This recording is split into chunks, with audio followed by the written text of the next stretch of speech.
আমার একটা স্বপ্ন আছে যে ঢাকা শহরে একটা ভালো ক্লিনিক আর হসপিটাল করা, যেখানে সব কিছু ইসলামিকভাবে চলবে ইনশাআল্লাহ। মানে এটা দরকার আছে। আপনারা যদি আমরা ফেস করেছি তো আমরা বুঝতে পারি দরকার আছে। একটা হসপিটালে যান, দেখবেন পরিবেশ এনভায়রনমেন্ট ইসলামিক না।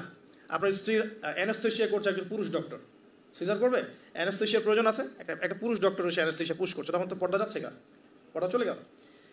যদিও বা অনেকে ফতোয়া দিতে পারেন যে এই সব জায়গায় বা এই ধরনের ক্ষেত্রে হয়তো এটা জায়েজ হতেও পারে, অনেকে ফতোয়া টানতে পারেন, কিন্তু এখানে কিন্তু এই সুযোগটা দেওয়ার ফলে কি হয়েছে যে অনেক সময় রোগীরা হ্যারাসমেন্টের শিকারও হয়েছে, এটাও কিন্তু বাস্তব। তো এই জন্য ইসলামিক এনভায়রনমেন্টের দরকার আছে।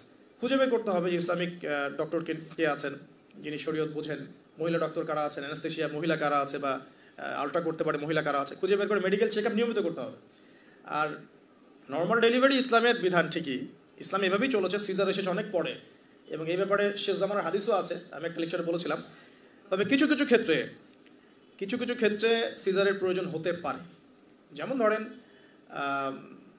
মায়ের মানে রক্ত স্বল্পতা, অন্য অন্য অন্য অন্য জটিলতা দেখা দিয়েছে, হ্যাঁ, সন্তানের পজিশনে জটিলতা দেখা দিয়েছে, বা মানে উল্টো সন্তান আছে, মাথা এদিকে পা ওদিকে, কিছু জটিলতা হতে পারে।